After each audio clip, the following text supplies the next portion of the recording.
welcome to the Secrets of Happily Ever After. I'm your host, Monica Tanner, and I'm so excited to sit down with a new friend, Dr. Sara Nassarzadeh, PhD. She is a world-renowned author, speaker, and thinking partner. She has had a PhD in social psychology and specializes in sexual health and relationships. Dr. Nasserzadeh has been a senior cultural advisor for governments, UN agencies, academic institutions, and Fortune 500 companies. She has multiple articles, books, and book chapters to her credit, with her newest book, Love by Design: 6 Ingredients to Build a Lifetime of Love. With a fresh perspective on human connectivity, Dr. Sara uses proven research to convey how 6 ingredients are needed for a thriving relationship, from the bedroom to the boardroom. These 6 ingredients, which I'm so excited to dig into, are attraction, respect, trust, a shared vision, compassion, and loving behaviors, can be explored with any audience to attain a unified language, common values, and shared aspirations. Welcome. I'm so excited you're here. Thank you so much for having me. I'm excited to be here. Yes. Well, this is my favorite topic. And of course, this podcast is called Secrets of Happily Ever After. I feel like I've been on a mission since I was probably 12 years old to figure out the secrets to a strong, thriving, healthy, passionate, happy relationship. And when I got your book, I was so excited to see that so many of the things I've found in my very informal research have been corroborated by your educationally backed research in this book. So I'm learning so much, and I'm so excited to talk about this idea of emergent love with you, because it's such a groundbreaking idea. And I think you've done such a phenomenal job of putting your finger on something that's fleeting for people. Like it's a concept that's really hard to understand, and you make it very simple. So I want to read a couple passages from your book that I thought were amazing, and then just jump in. Does that sound good? Absolutely. So I think one of the most important concepts that you talk about is this idea of submergent versus emergent love. And I think what happens so much is that, the what we watch on TV and movies and fairy tales, and it's kind of this idea of submergent love, where you describe it as, over time, partners no longer know where one ends and the other begins. When people talk to me about how their partner is not the person they once fell in love with, they're usually referring to this kind of merging. There's no other anymore to be witnessed and attracted to. And I think the confusion comes when we talk about, becoming one, and, just kind of this confused idea of unity, where people talk about compatibility, becoming one, completing each other, like those types of things, where you start to lose your personal identity for the sake of the relationship, which I think is very confused. Do you have anything to add to that? And then we'll talk about this new idea. Absolutely. Just to bring it home, everything that you said, 1 + 1 should equal 1. That's what we grew up with, when you become one with the other person. And that is not a recipe for success in any kind of relationship.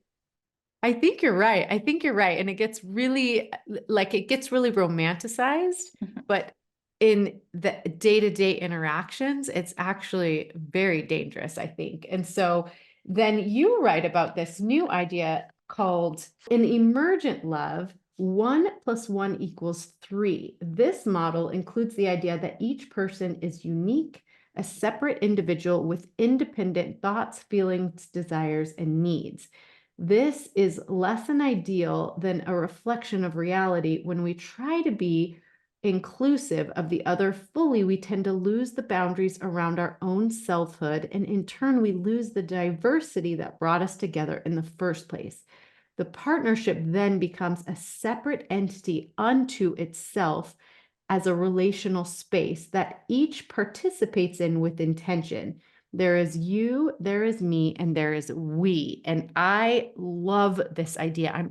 It's very similar to the idea of differentiation, but you make it very visual. Yes, absolutely. So let's go there, shall we? Yeah. So when we say 1 + 1 = 1, submerge in love, then we have 1 + 1 = 3. It's a little bit different, although my colleagues before me, obviously I'm standing on the shoulders of giants to present this with research, with work, all of that. So the concept of third is not necessarily new, but what is new in this model of love that hopefully is going to revolutionize the way that we really experience and express love is, if you think about it from the systems thinking perspective. So let's say in the book, I also bring the example of a spark and log coming together. They create fire only if the oxygen exists and all the elements necessary for them to be together, like to create that fire, exist all the time. So it's not when people say negotiables, non-negotiables, people talk about, can I just shout at you today? And then, in this interaction, I break you apart. And then tomorrow I'm going to apologize. And then, because you're a different person than me. So, differentiation for me is wonderful. But as long as we don't go down the rabbit hole of acquired narcissism. So, so it's like a passive aggressive approach. It's like me in my own bubble, in my own thing. And then I'm independent. We are never taught quite how to be interdependent. Yes. Right? So in that way, I think this is really problematic. And when I talk about bedroom to the boardroom, that's what I mean. Like, even look at the nations. We talk about independence. We talk about just my borders and your borders, right? But when you bring people together, two nations together, people of various companies together, you will see that if you really abide by the rules of interdependency, loving and firm boundaries, appreciating and celebrating whatever that the other person, nation, whatever brings to the table, that's where we have the fire. And that fire can only exist based on 6 very key ingredients that we found the research. Oh, I'm so excited to dive in to each one because I've been reading your book and I love the way you describe each of these ingredients. So I named them in the intro, and I think if we just take each one and talk about them individually, I think that would be fantastic. Absolutely. And please feel free to interrupt, come in, let me know what you think, okay? So in no particular order, I started the book with attraction because usually attraction comes first, because that's what makes us feel like we want to be around somebody else, right? One of the issues that I take with attraction, with, again, the way that I'm included, like the way that we were brought up, is as soon as you say attraction, people hear sexual attraction, physical attraction, which is really important, physical attraction. However, it's not all. Sometimes it's social attraction. Sometimes it's financial attraction. Sometimes it's intellectual attraction. And more couples are actually looking for that intellectual attraction. Just see where the world is going, right? We're all growing, self-help books are selling. What does that tell you? People are looking for that intellectual capacity to develop, right? So intellectual attraction is a big part of it as well. So different types of attraction. The other thing is attraction in the simplest form that I can put is, why do I want to be around you? And is it sustainable over time, right? So if what brings us together is just having hot sex dangling from chandeliers, right? There are several phases of life that could not happen based on various issues that we have. The physical abilities, phase of life, like you adopt a child or have a pet, or, like you become a blended family. So there's a lot that is going on, that if we have only one point of attraction and a flimsy one, that research shows on average sexual chemistry fizzles out within 2 years. Wow. Into a relationship, right? So how could we imagine ourselves building a whole empire with somebody based on that flimsy thing that could be here today and not there tomorrow, right? So that is the whole conversation in attraction. The other segment for attraction that's very important for me to point out here is It's wonderful that we have those initial points of attraction that bring us together. But if we're looking over a long period of time, we are evolving as humans. Yes. It changes right from day to day. I want to be around myself, with myself for different reasons, different days, right? So how can we assume that they stay the same and static in a partnership with another human being or other human beings, right? So that's one. Therefore, attraction needs work to translate into intimacy. I call it intimacy for a reason. So into me, I see over a period of time, I have self-literacy. I know what, ticks me. I know what annoys me. What are my pet peeves, all of that. What am I proud of? What are my identities that I hold? And work on them. And then I will choose into me, you see. Which part of me on a daily basis I'm going to invite you in to see and celebrate with me, to sit with me. And the same reciprocity goes other way around too, right? That I need to get to know you and what matters to you and all that. And on that point, I have to also mention something else. We have become a nation in the United States. We share a lot about trauma. We talk a lot about trauma. Not everybody is traumatized.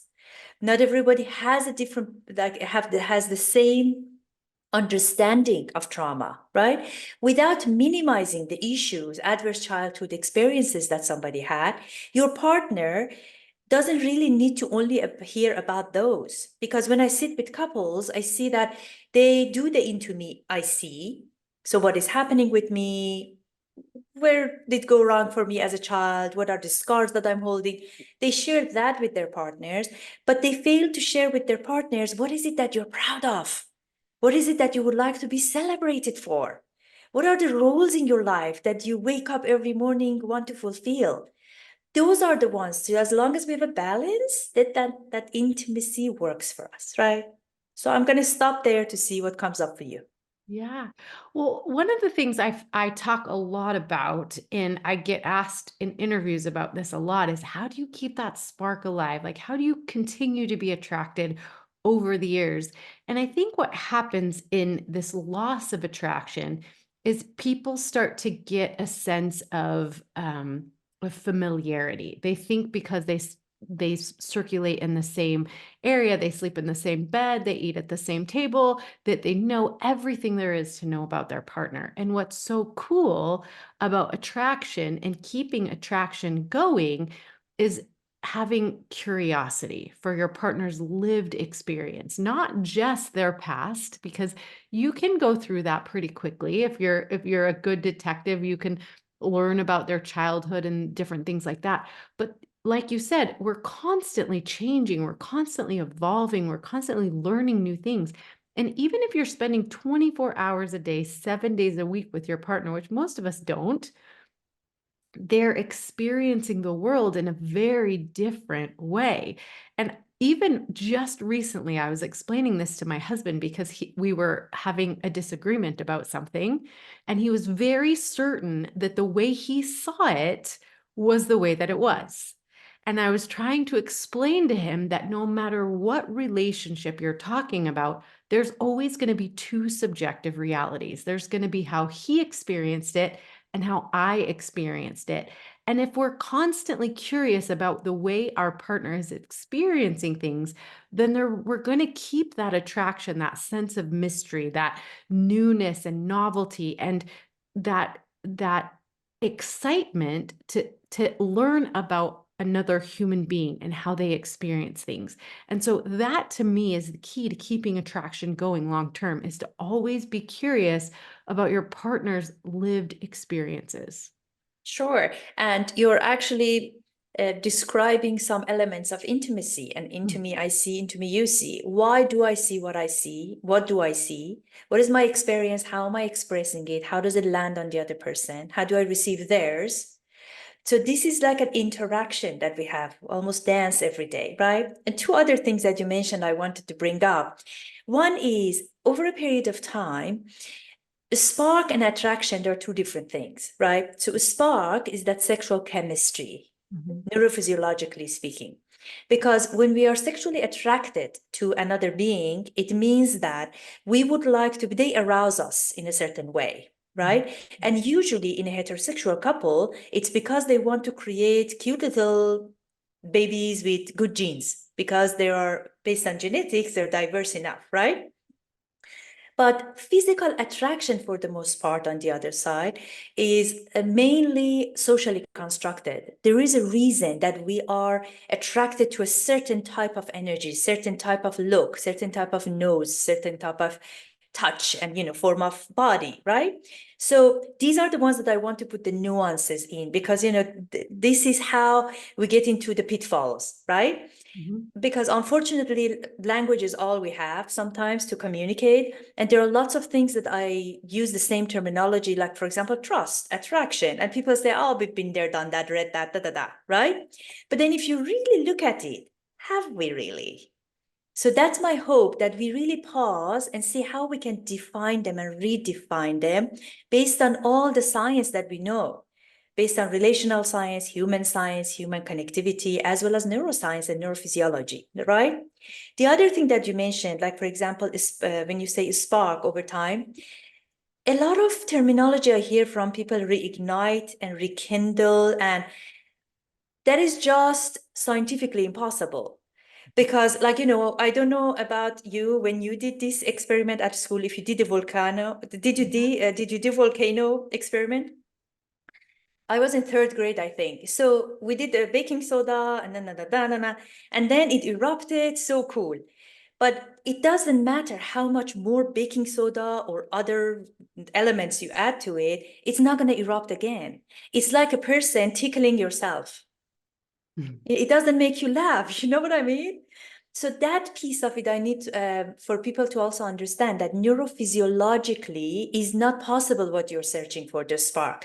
Therefore, it's great if spark brought you together, but you need to expand it from sexual chemistry to sexual harmony, to learn each other, to learn yourself over time. What is it that is fulfilling to me? Because many people, again, chasing orgasm, for example, in their sexual connection. I dedicated a whole chapter on physical connection because of that, because it's so misunderstood as, what to look for. How does satisfaction look like? These sort of things, right? The other thing is, over a period of time, one of the reasons that I say these 6 ingredients need to exist all together is because, although we are talking about attraction, but imagine there is a principle in social psychology that we call reciprocity of liking. If I know that you like me, I'm going to like you because you like me. So that's very natural, right? And it's actually proven. So over a period of time, when we treat each other with bitterness, passive aggressiveness, lack of respect, lack of compassion, lack of loving, over a period of time, it chips away from that feeling of being attracted to one another, wanting to be around one another. We don't even like each other, right?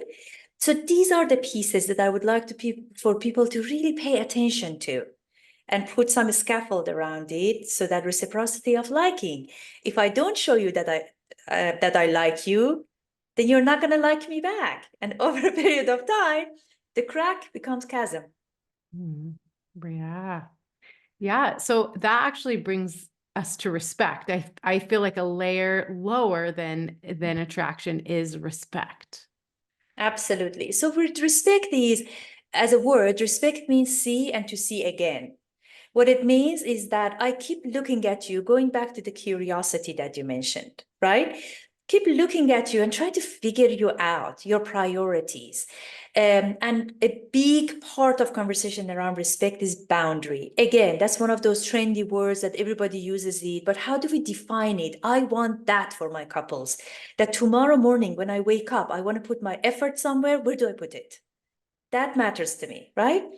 So the way that it was defined by our research participants, who identified as thriving in their relationships as well as coupledom, with the average relationship of 10 years.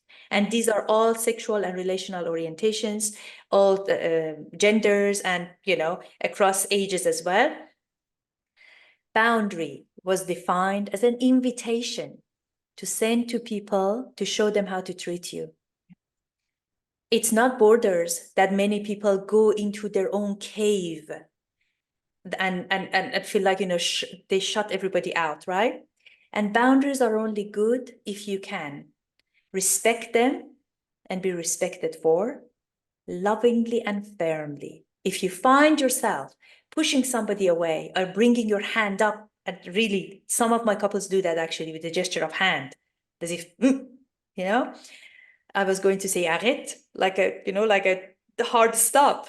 Some of my couples do that, and that is not loving and firm. That might be a little firm, but not really loving. So boundary is a huge part of respect, to respect each other's priorities and be there for them. Yeah. And I think a big part of that too is it will bring us to trust, but trusting that I can care for myself in a way that's loving and kind to myself and to you, and that you will teach me how to treat you as well. So one of my most popular trainings that I do for people is teaching them how to make requests of each other, because I do think that's a really important ingredient for keeping the passion alive long term, is to consistently be able to make requests. I think as humans, it's really easy to complain about things when we're not getting our way, or be resentful when things aren't going the way we want them to. But if we want long-term thriving love, we have to have enough respect for ourselves and for our partner to be consistently asking for, requesting the things that we want more of. Yes, and don't leave it to mind reading and Yeah. saying that, oh, well, yeah, if you love me, you would know. Yes. Yeah, Yes. that's great. Yes, absolutely. And for respect, when my clients come and say, I don't feel respected by my partner, the first question I ask them, are you respectable? Mhm. Do you keep to your own boundaries lovingly and firmly? Or are you walking all over yourself before anybody else does? So these are the things that I feel like we all want the same thing. We want more love, more fulfilling love in the world, in our relationships, all that. So if we can really take a pause and look at things a little bit differently, I think we have enough resources to really Yes. be able to succeed at them. Yes. And so that brings us to trust. Trust, two elements, non-negotiable elements of two non-negotiable elements of trust would be consistency and reliability. Yeah. Those are non-negotiable, people, because yes, you show up for each other, for yourself, all that. Are you trustworthy? And are you trusting? Everything has two lenses, right? So looking at yourself, looking at the other person, and the relationship. It's extremely important to show up consistently for one another. I have a lot of examples in the book from simple things, like, for example, you said you're gonna make kids breakfast this morning and you didn't. That could be, something that could be small, turn out to be something really big. Or I give an example of a couple that for one person's lack of consistency, the other person could be imprisoned. Mhm.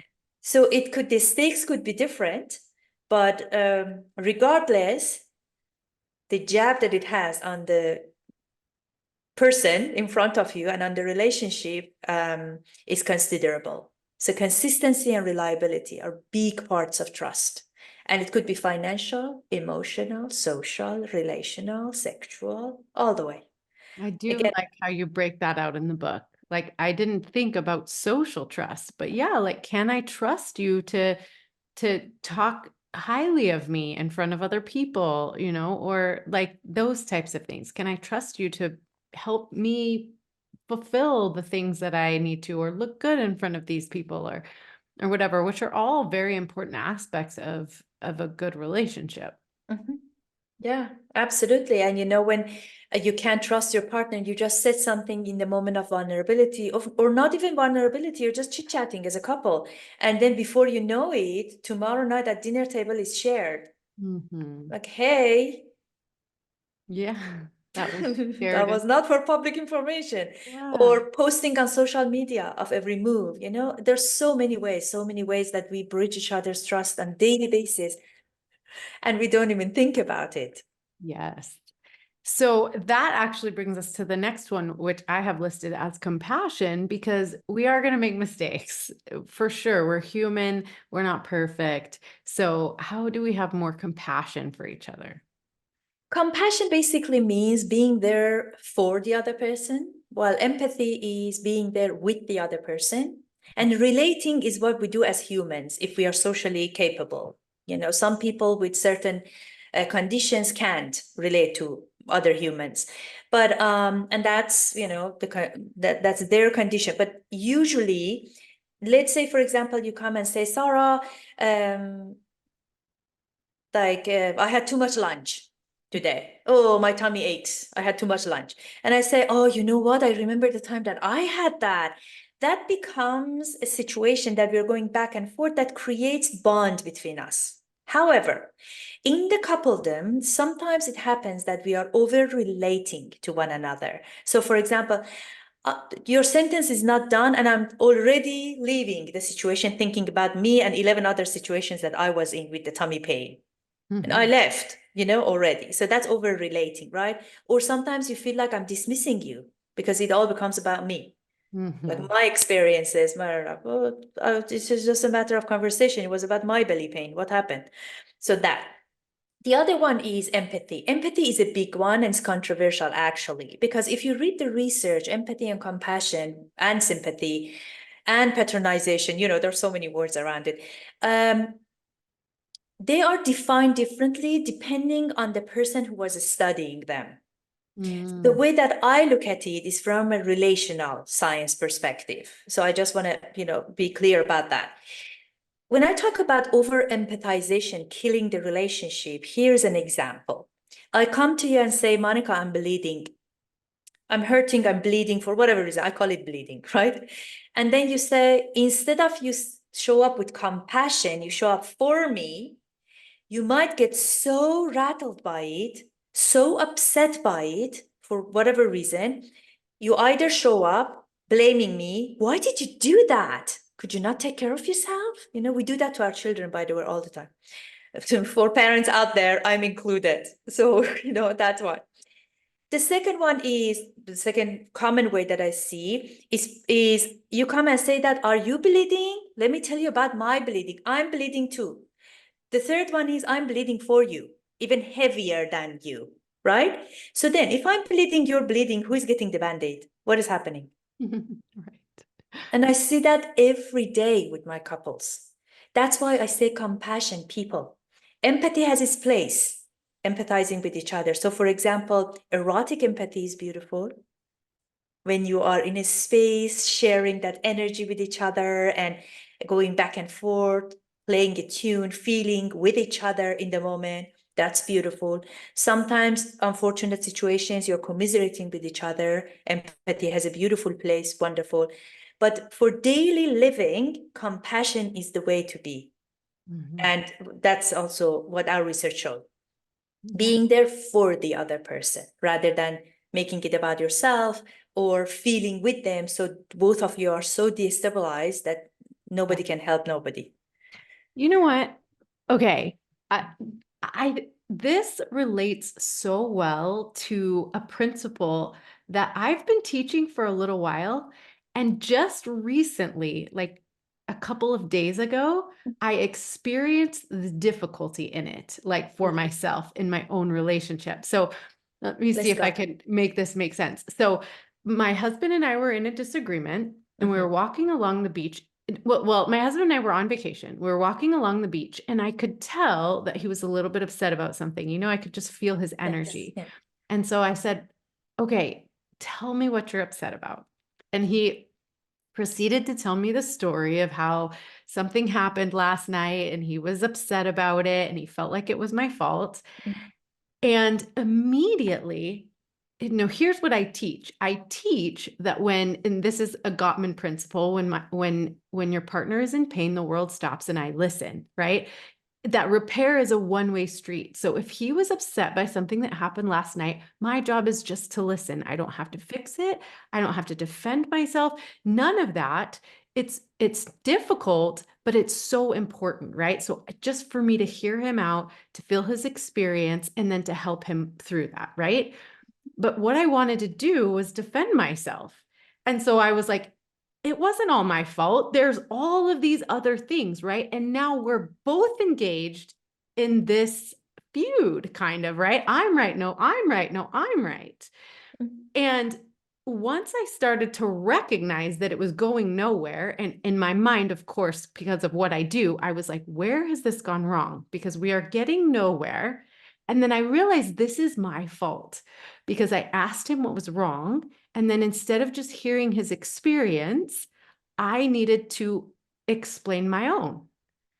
And that was the exact moment when I was explaining, no, there's subjective reality, right? There's your reality and my reality, but that was not the place for that.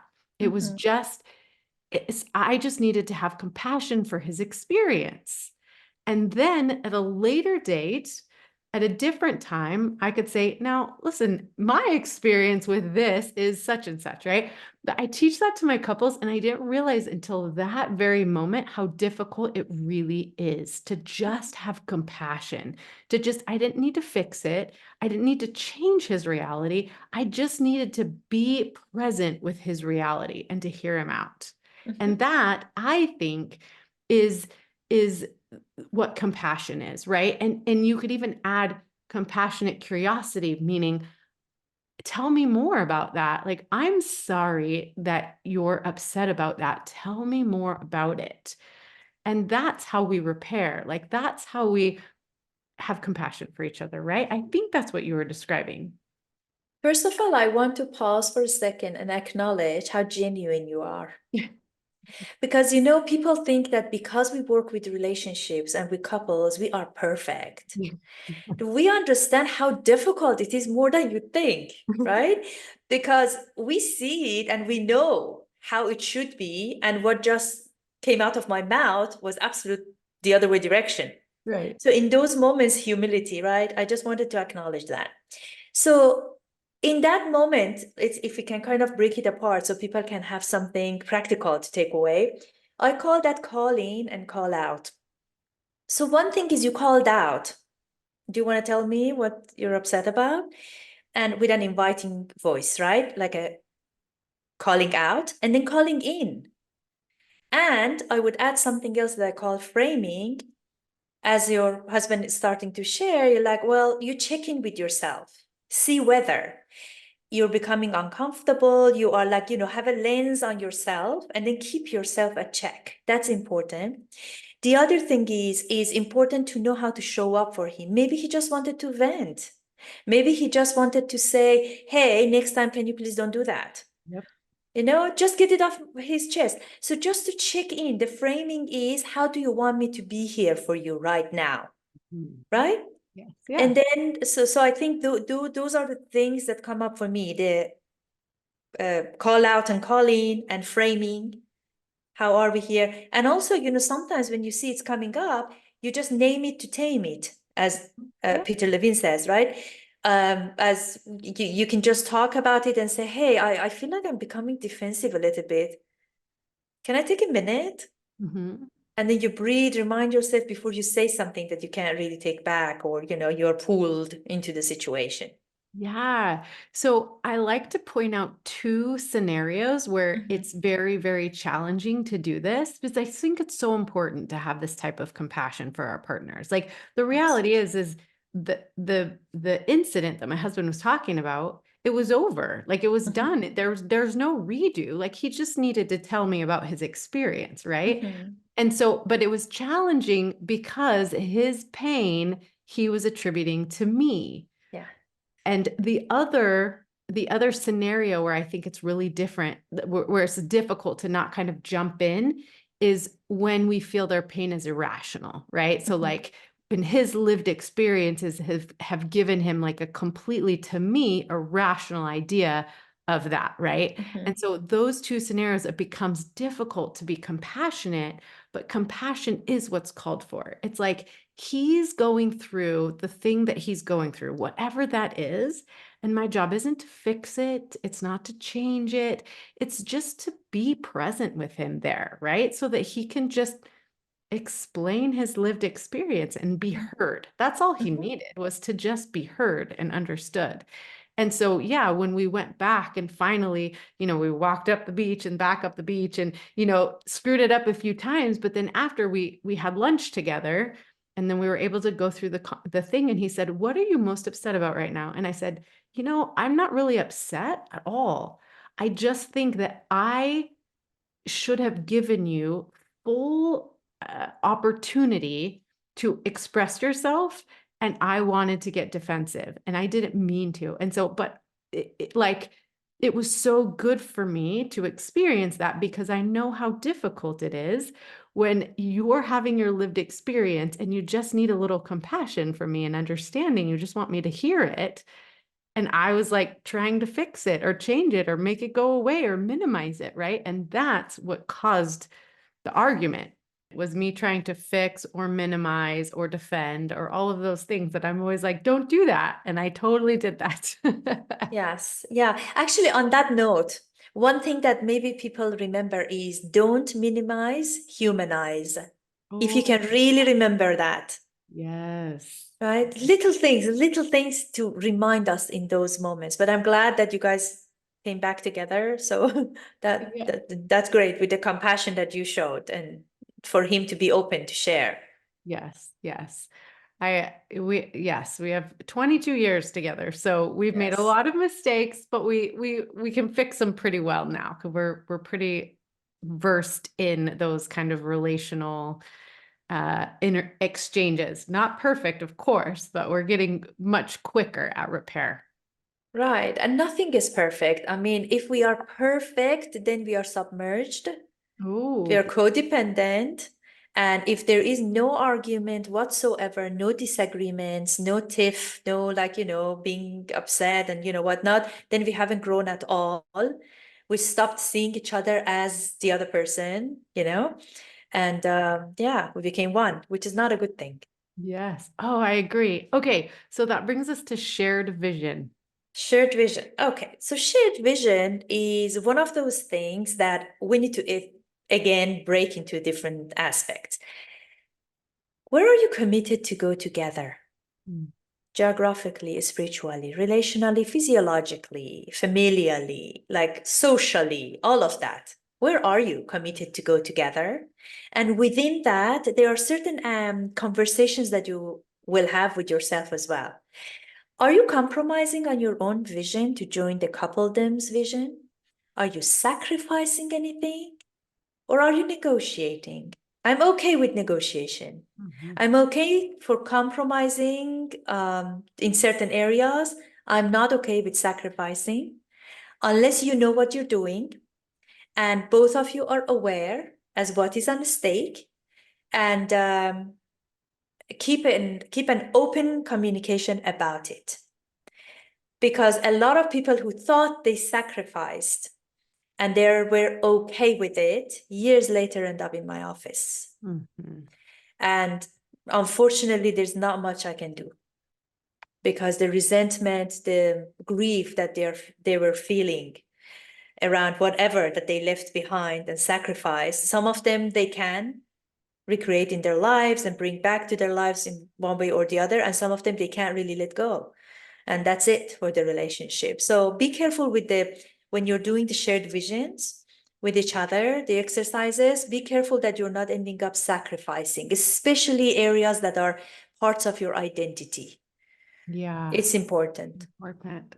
So important. All right. And then probably one of the most important, just daily loving behaviors.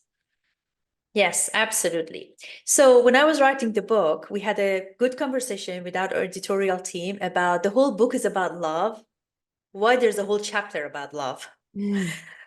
In emergent love, we talk about love not as only a feeling, but a state of being, and love can only exist through its manifestation.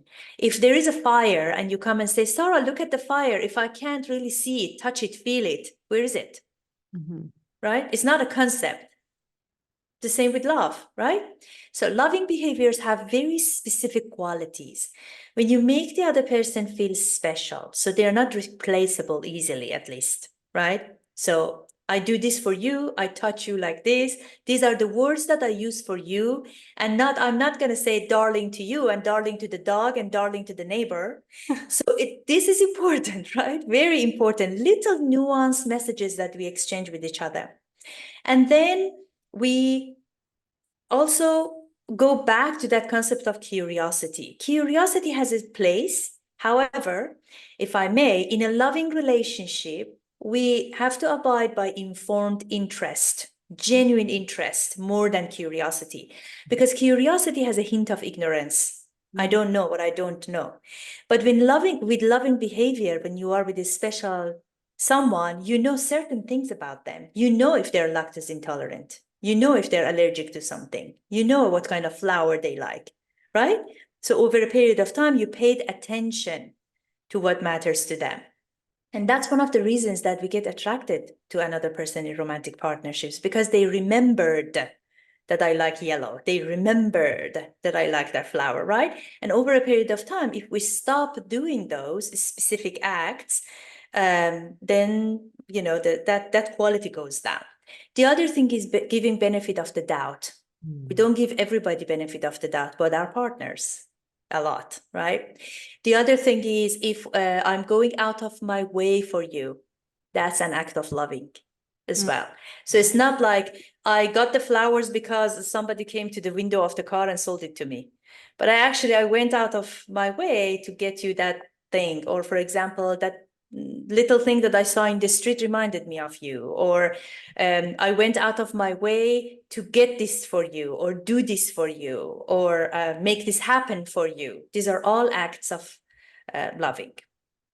So good. I think that's so important because I do love how Gottman says it's not the big things, it's the small things done often. And really, you can apply that to just about anything that's good for you. So, exercise. You can't just go have a big workout once a month and see any, benefit from it. You have to do workouts and make good choices every single day. It's like brushing your teeth. You can't just brush your teeth for a very long time once a month. You have to brush your teeth every single day. And so these loving behaviors, when I was reading a little bit about it in the book, it's like, it's not these big, massive acts. It's every single day. How are we loving each other? How is that manifesting in our everyday lives? Absolutely. And, when I was trained, I was Gottman trained like 20 something years ago, and I love their works that as a couple who go through this, but going to our conversation today, I would say one of their better books, they're all great. One of the better books is The 8 Dates. It's very practical. And, that you go through all of these and then sit together, go through the questions and come up with your own questions for that matter. And in Love by Design also, I try to give people building blocks. That's why I call it design. And so that I'm not just talking the talk and shattering everything you know about that love and dangling from chandeliers, right? I actually show you how successful people did it so that you have a path forward. And you know to put one foot in front of the other, how you do it. And hopefully some of it resonates. And again, this is not one size fits all, but at least some guidelines for people to follow. Yeah, so good. So I have a question that I like to ask all my guests. And so I feel like maybe this is just the culmination of our conversation, but if you had the undivided attention of all the couples in the entire world for just a few minutes, what's the most important thing you could teach them about creating a love by design? Are you listening? Every single one of you deserves to be in the loving relationship that you desire. And these 6 ingredients can offer you that pathway. Please take it. So good. So for those of you watching on YouTube, this is the book Love by Design, 6 Ingredients to Build a Lifetime of Love. I absolutely recommend it. I'm about halfway through, but I will finish the book. And I can't wait to keep diving into these principles. And so thank you so much for your time today, Dr. Sara. And where can people find the book and learn more about you? Sure. Thank you kindly for having me and bringing your expertise to the table as well. This was a wonderful and enjoyable conversation. So I am on Instagram for a daily post. If people want resources around relationships and also to find the book on different forms in different countries, they can go to www.lovebydesignbook.com. Perfect. We'll have that in the show notes for everybody. And thank you so much for your time. And I hope that we'll have the opportunity to talk again soon. I look forward to it. Thank you so much, Monica. Thank you. To learn more ways to deepen your intimacy and strengthen your relationship, make sure you watch this video next.